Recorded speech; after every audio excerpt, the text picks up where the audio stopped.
ఓం నమో భగవతే శ్రీ మేధాదక్షిణామూర్తయే. ఓం నమో భగవతే శ్రీ ఆదిశంకరాయ. ఓం నమో భగవతే శ్రీ రమణాయ. శ్రీ గురుభ్యో నమః. చైతన్యానికి చావు లేదు, పుట్టుక లేదు. ఆత్మకి చావు లేదు, పుట్టుక లేదు. అది నీవై ఉన్నావు. నీకు తెలిసినా తెలియకపోయినా నీవంటే జ్ఞానానివే, నీవంటే ఆత్మవే అంటారు భగవాన్. నీవు ఏదైతే అయి ఉన్నావో దానికి అర్పణ చేసుకుంటే అది నీకు తెలియబడుతుంది. అనుగ్రహం చేత అది నీకు తెలియబడుతుంది. అదే అంటారు భగవాన్, ఏ నిరాకారము ఏదైతే ఉన్నదో, ఈ సృష్టికి ఆధారంగా ఏదైతే ఉన్నదో అటువంటి ఆత్మని, అటువంటి నీ స్వరూపాన్ని, అటువంటి నిరాకారమైన జ్ఞానాన్ని ఎవరైతే ఆశ్రయిస్తారో వారిని ఈ సంసార సాగరమనే నౌక నుండి ఆ ఒడ్డుకు చేర్చే బాధ్యత ఆ ఆత్మ తీసుకుంటుంది. ఒక భక్తుడు భగవాన్ని అడుగుతారు ఇలా, దేవుని అనుగ్రహం సంపాదించటానికి నేను ఎలా జీవించాలి అని ఒకరు భగవాన్ని అడుగుతారు. అప్పుడు భగవాన్ అంటారు, నువ్వు దేవునికి అర్పణ చేసుకో. నీ మనస్సును, దేహాన్ని అర్పణ చేసుకో.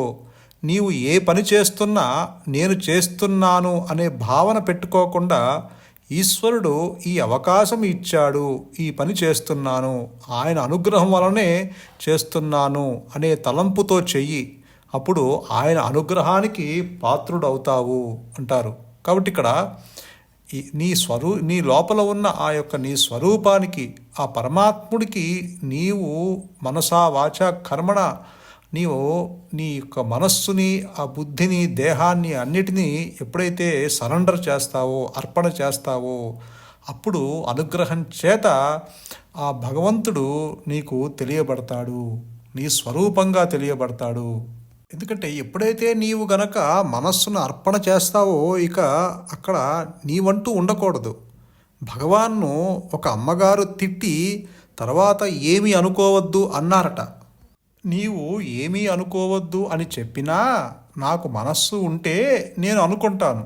నీవు అనుకోమన్నా, అనుకోవద్దు అని చెప్పినా నాకు మనస్సు లేనప్పుడు నీ మాటలతో ఏమి సంబంధము లేకుండా నేను ఏమీ అనుకోను.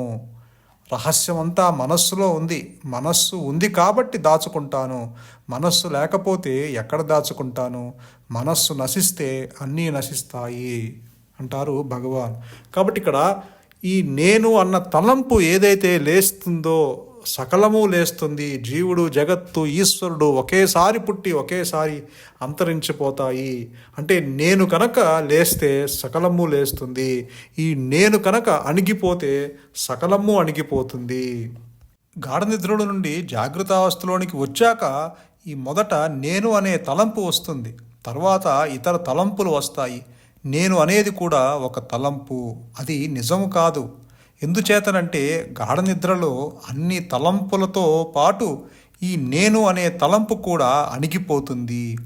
ఇవి అన్నీ అణిగిపోయినప్పుడు, అంటే ప్రపంచము అణిగిపోయినప్పుడు, మనస్సులో ఉన్న గందరగోళం అంతా అణిగిపోయినప్పుడు, దేవుడు అణిగిపోయినప్పుడు నీవు గాఢ నిద్రలో హాయిగా ఉన్నావు. అదే నిజమైన నేను. అదే నీ సహజ స్థితి. ఆ సహజ స్థితిని, ఆ నిజమైన నేనుని జాగృతావస్థలో కూడా ఉంది. దానిని పట్టుకోవటమే మోక్షం అంటారు భగవాన్. అంటే ఆ గాఢ నిద్రలో ఉన్న నీ యొక్క సహజ స్థితిని ఆ జాగృతావస్థలోకి తీసుకురా అంటారు భగవాన్. అంటే అటువంటి సహజ స్థితిని జాగృతావస్థలోకి తీసుకురా అంటే అదొక వస్తువు కాదు తీసుకురావటానికి. అంటే గాఢ నిద్రలో నీకు అన్నీ అణిగిపోయాయి.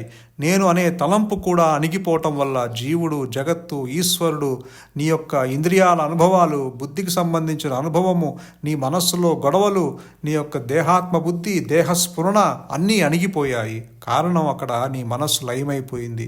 అటువంటి ఆ గాఢ నిద్రలో ఉన్న అటువంటి సహజ స్థితిని జాగృతావస్థలోకి తీసుకురావాలి అంటే దాని అర్థము నీవు కూడా అటువంటి ఆలోచనలు లేని మనస్సుని జాగృతావస్థలో కూడా అలవాటు చేసుకో. ఆలోచనలను స్మరించకు. కాబట్టి దానికి గతాన్ని ఊహించకు, గతాన్ని స్మరించకు, భవిష్యత్తును ఊహించకు అంటారు భగవాన్. అటువంటి సహజ స్థితి నీ జాగృతావస్థలో కూడా ఉంది.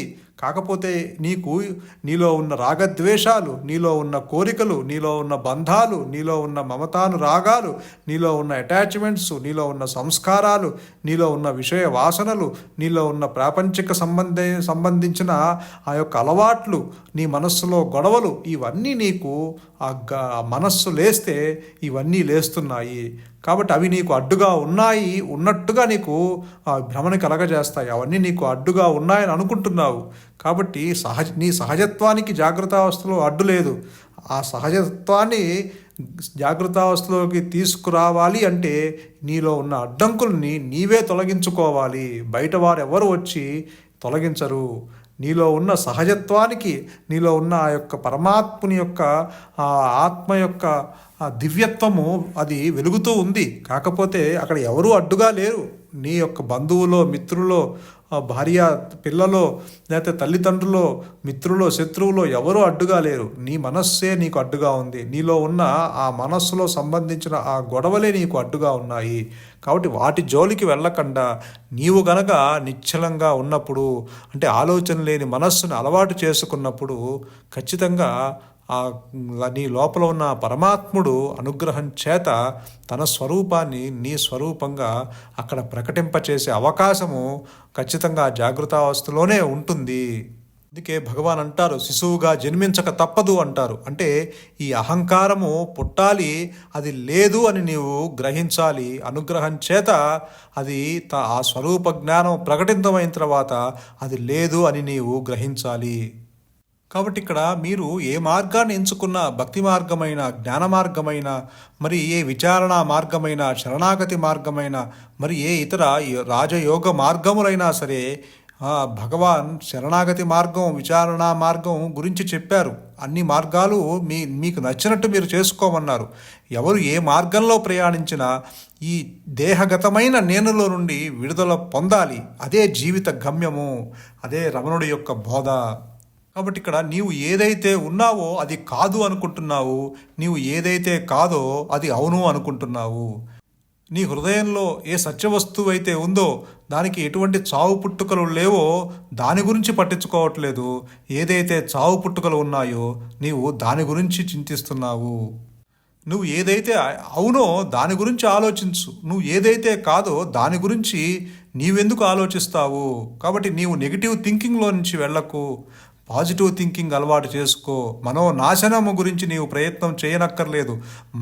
మనో లయములో ఉండగలిగితే, మనోమూలంలో ఉండగలిగితే మనస్సు నశిస్తుంది. కాబట్టి ఉన్న వస్తువు అది ఆ పరమాత్ముడు.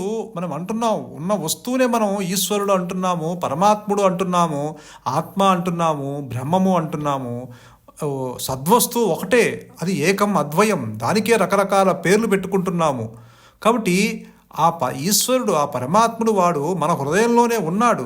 జీవుడు కొంత అంతర్ముఖుడు అయినప్పుడు, అంటే ఆ హృదయంలో ఉన్న ఈశ్వరుడికి చేతికి జీవుడు కొద్దిగా అందినప్పుడు వాడిని హృదయంలోకి లాక్కొని ఆ జీవుణ్ణి కరగబెట్టేస్తాడు. అంటే ఇక ఆ జీవుడు మిగలడు. జీవుడు కరిగిపోవటం వలన మనం ఉండమేమో అనుకుంటాము, కానీ జీవుడు కరిగిపోవటం వలన మనం ఎవరిమో మనకు తెలుస్తుంది. గురువు అనుగ్రహం లేదు అని అనుకోవద్దు. అది ఎప్పుడూ ఉంది, కానీ అది మీకు తెలియటం లేదు. ఆ తెలిసే రోజు వస్తుంది. గురువు యందు భక్తి కలిగినప్పుడు, శరణాగతి భావన కలిగినప్పుడు, ఉన్నది ఒక్కటి అంటే ఒక్కటే అని స్థిరమైన భావన మీకు కలిగినప్పుడు గురువు అనుగ్రహం మీకు తెలుస్తుంది. ఎందుకంటే గురువు యొక్క దయ ఉంటే వాలు గాలిలో సైకిల్ తొక్కితే ఎలా ఉంటుందో అలాగా మీ సాధన వేగంగా వెళ్తుంది. అమృతత్వం పొందటానికి గురువు మార్గం కూడా చూపిస్తాడు. భగవంతుడు అందరి హృదయాలలో ఉన్నాడు అని చెప్తున్నారు కదా, మరి ఉంటే నాకు కనపడాలి కదా అని ఒకరు భగవాన్ అడుగుతారు. దీనికి భగవాన్ ఏం చెప్పారంటే, నీ అలవాట్ల యొక్క వేగం వలన, నీ తలంపుల యొక్క వేగం వలన ఆయన నీకు తెలియటం లేదు.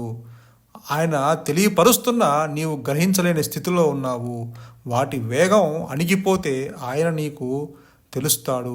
భగవంతుడు ఉండటం అందరి హృదయాలలో ఉన్నాడు. అది తెలిస్తే సుఖం, తెలియకపోతే దుఃఖం. ఆయనను తెలుసుకోవటానికి ఈ జ్ఞాన యజ్ఞాల యొక్క ప్రయోజనం.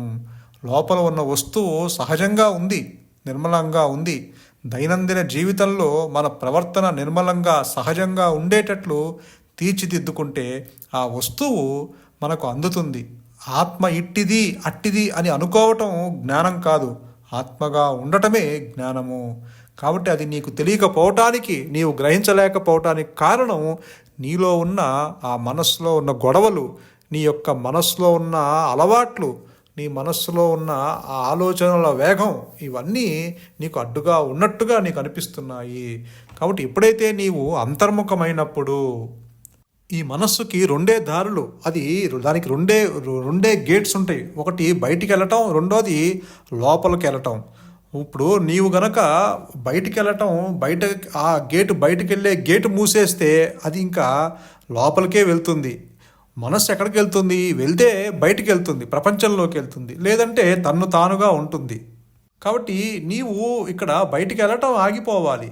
నీవు గనక బయటికి వెళ్ళటం ఆగిపోతే నీవు ఇంట్లోనే ఉంటావు. ఇంట్లో ఉంటే బయట ఏం జరుగుతుందో తెలియదు, బయటకు వెళ్తే ఇంట్లో ఏం జరుగుతుందో తెలియదు. అదే గురువుగారు చెప్తారు, దగ్గర చూస్తే దూరం తెలియదు, దూరంగా చూస్తే దగ్గర ఏముందో నీకు తెలియదు.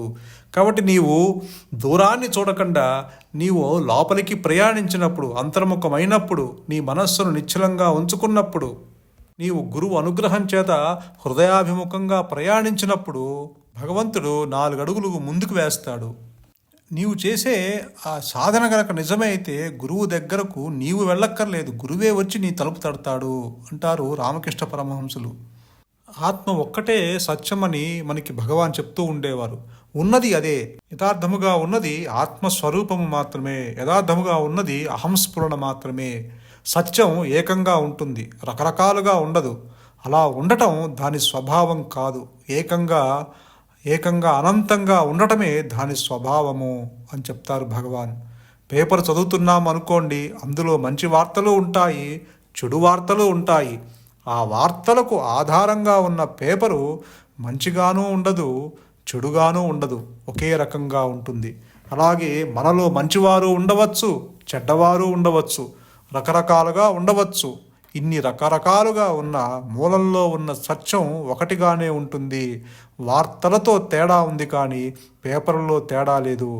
అలాగే గుణాలతో తేడా ఉంది కానీ ఆధారంగా ఉన్న వస్తువులో తేడా లేదు. అది చూడడం నేర్చుకుంటే ఈ బండారముల యొక్క ఆకర్షణకు లోబడవు అంటారు భగవాన్. కాబట్టి చనిపోయే వస్తువు బ్రతకదు. చావులేని వస్తువుకు చావు రమ్మన్నా రాదు. బ్రహ్మంకు చావు లేదు, సత్యానికి చావు లేదు, ఆత్మకి చావు లేదు, పుట్టుక లేదు. అది నీవై ఉన్నావు కానీ దాని తాలూకా అనుభవం నీకు లేదు అంతే. దాని తాలూకా అనుభవం నీకు కలగడానికి సహాయ సహకారములు అందించేవాడే నిజమైన గురువు. నీ మనస్సుని నీవే బాగు చేసుకోవాలి, ఎవరో వచ్చి బాగు చేస్తారని చూడకు. గురువు నీకు సహకరిస్తాడు. భగవంతుని స్మరించుకుంటూ, భగవంతునికి ఇష్టమైన పనులు చేస్తూ, ఆయన అనుగ్రహాన్ని సంపాదించి నీ మనస్సుని స్వాధీనం చేసుకునే ప్రయత్నం చెయ్యి. నీ మనస్సుని ఉద్ధరించుకుంటే ఇరుకు మనస్సులో నుండి బయటకు వచ్చేస్తావు. అప్పుడు నీకు మహామనస్సు, విశాలమైన మనస్సు కలుగుతుంది. అప్పుడు ఈ లోకాన్ని అంతా కౌగలించుకోవాలని నీకు అనిపిస్తుంది అంటారు మనకి భగవాన్. రమణ మహర్షికి, రామకృష్ణ పరమహంసకి, వివేకానందుడికి, గురువుగారికి ఎందుకు జ్ఞానం కలిగింది అలా అనుకోక్కర్లేదు. ఏ మతంలో ఉన్నా, ఏ కులంలో ఉన్నా, స్త్రీ అయినా పురుషుడైనా జీవ లక్షణాలు నశించకుండా జ్ఞానం కలగదు. కాబట్టి ఎవరికో జ్ఞానం కలిగింది నాకెందుకు కలగట్లేదు అని నీవు అనుకోక్కర్లేదు. ఆ దీపాలను బట్టి మన దీపాలను వెలిగించుకోవాలి. వారి ద్వారా మనం ప్రకాశం పొందాలి. ఏ గురువుని ఆరాధించినా, ఏ దేవుడిని స్మరించినా మీ మనస్సు నిర్మలంగా, నిశ్చలంగా, శాంతిగా ఉండాలి. అది ముఖ్యము. కాబట్టి నాకెందుకు ఆత్మసాక్షాత్కారం అవ్వట్లేదు అని దిగులు చెందాల్సిన అవసరం లేదు. భగవాన్ అదే అంటారు, don't bother about self realization. నీవు ఆల్రెడీ రియలైజ్ అయి ఉన్నావు, ఆత్మలో సంసితుడివై ఉన్నావు. నాకెప్పుడు వస్తుందా అని అనుకోవాల్సిన అవసరం లేదు. నీవు ఆత్మని గురించి చింతించాల్సిన అవసరం లేదు, ఆత్మ గురించి ఆలోచించాల్సిన అవసరం లేదు. నీకు తెలిసినా తెలియకపోయినా నీవంటే జ్ఞానానివే. నీ తలంపులే నీకు అడ్డుగా ఉన్నాయి అంటారు భగవాన్. ఈ తలంపులు మేఘాలు లాంటివి. మేఘాలు అడ్డు వస్తే మనకు సూర్యుడు కనపడడు. మనలో ఉన్న తలంపులు మేఘాలు కింద వచ్చి మన హృదయంలో ఉన్న జ్ఞాన సూర్యుడు మనకు అనుభవంలోనికి రాకుండా చేస్తున్నాయి. మనకు ఆత్మ కంటే సన్నిహితంగా ఉన్న వస్తువు ఈ సృష్టిలో ఏదీ లేదు. సంతోషం. మౌనమే శరణ్యం. మౌనమే నీ సహజత్వం. ధన్యోస్మి.